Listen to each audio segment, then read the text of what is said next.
સૌથી પહેલા તો બધાને ગુડ મોર્નિંગ. મજામાં છો બધા? પ્લીઝ સ્માઈલ કરી દો. આજે આપણે એક નવો ટોપિક ભણવા જઈ રહ્યા છીએ, એક નવો પાઠ ભણવા જઈ રહ્યા છે. અપૂર્ણાંક શીખી ગયા છીએ આમ તો. આજે આપણે દશાંશ અપૂર્ણાંક શીખવા જઈ રહ્યા છીએ. શું શીખવા જઈ રહ્યા છીએ બેટા? અને દશાંશ અપૂર્ણાંક એટલે શું? તો દશાંશ અપૂર્ણાંક એટલે પહેલા સાદા અપૂર્ણાંક આવતા, મિશ્ર અપૂર્ણાંક આવતા, શુદ્ધ અપૂર્ણાંક આવતા, અશુદ્ધ અપૂર્ણાંક આવતા. પણ દશાંશ અપૂર્ણાંકમાં પોઈન્ટ વાળી સંખ્યા આવે. કેવી સંખ્યા આવે બેટા?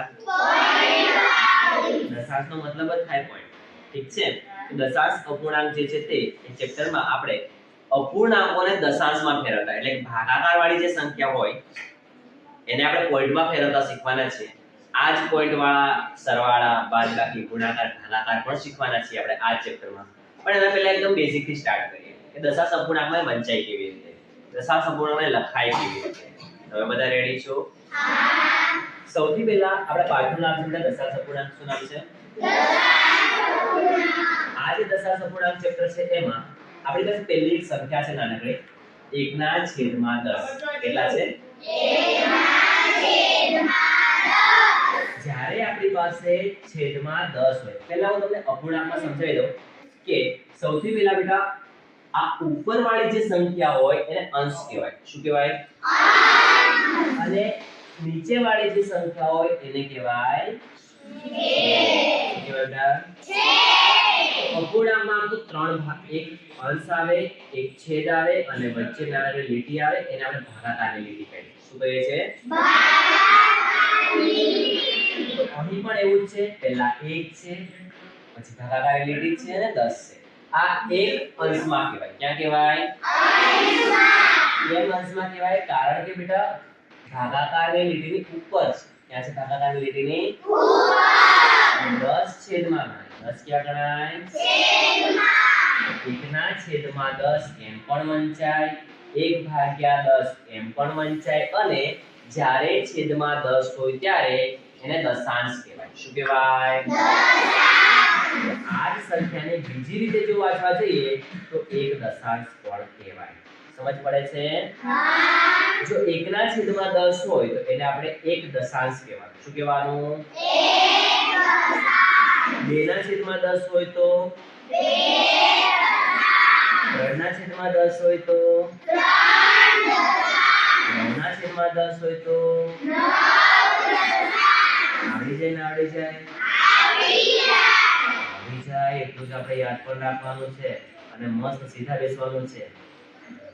ધ્યાન આપજો. તો 1/10 હોય તો 1 દશાંશ કહેવાય, 2/10 હોય તો 2 દશાંશ કહેવાય, 5/10 હોય તો કેટલા કહેવાશે બેટા? 5/10 ને આપણે 5 દશાંશ પણ કહી શકીએ છીએ. અને બેટા આમ ત્રણ રીતે વંચાય. કેવી રીતે વંચાય?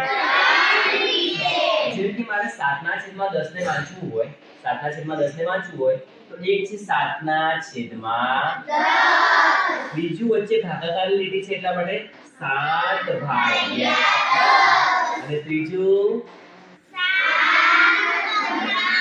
7 દશાંશ. એટલે 7/10 ને આપણે ત્રણ રીતે વાંચીએ છીએ. ત્રણ નો મતલબ એક જ થાય છે. 7/10 ને 7 દશાંશ. અહીંયા છે બેટા? આવડી જાય એવું લાગે છે?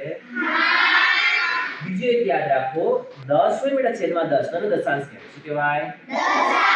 પણ જ્યારે કોઈ સંખ્યાના છેદમાં 100 હોય, કેટલા હોય? 100. તો એવી સંખ્યાને શતાંશ કહેવાય. શું કહેવાય? શતાંશ. શતાંશનો મતલબ થાય 1/100. 1/100. અને જો 1/100 હોય તો એને એક તો વંચાય 1/100, તો વંચાય 1/100. બીજું વંચાય 1/100. બીજું શું વંચાય? 1/100. અને ત્રીજું 1 શતાંશ. શું વંચાય બેટા? 1 શતાંશ. એવો જ પોઈન્ટ છે આપણી પાસે. 1/100 ને 1 શતાંશ વંચાય. 3/100 હોય તો શું વંચાય બેટા? 9/100 હોય તો 9 શતાંશ. સમજ પડે છે તમને બેટા? ઈઝી લાગે છે કે અઘરું લાગે છે? આમ તો છે ને દશાંશ અપૂર્ણાંક વાળો જે ચેપ્ટર હોય બેટા એ ઘણા બધા બાળકો માટે અઘરું હોય. એમને સમજ જ ના પડે. પણ આવી રીતે એકદમ બેઝિક થી જ્યારે આપણે ભણીએ ત્યારે આવડી જાય એવું લાગે છે કે નથી આવડે એવું લાગે? આવડી જાય એવું લાગે છે તો તૈયાર પણ કરવું પડશે. અને ચલો આગળ છે. હવે આપણે 1/10 સમજી ગયા. 1/10 હોય તો એક દશાંશ કહેવાય. 1/100 હોય તો એક શતાંશ કહેવાય. હવે જ્યારે 1/1000 હોય તો એને કહેવાય બેટા એક સહસ્ત્રાંશ. શું કહેવાય? રેડી? દશાંશ, શતાંશ અને સહસ્ત્રાંશ આટલું યાદ રાખવાનું છે. તો જ્યારે આપણી પાસે 1/1000 હોય તો એને એક સહસ્ત્રાંશ વચાય. આને પણ ત્રણ રીતે વચાય. 1/1000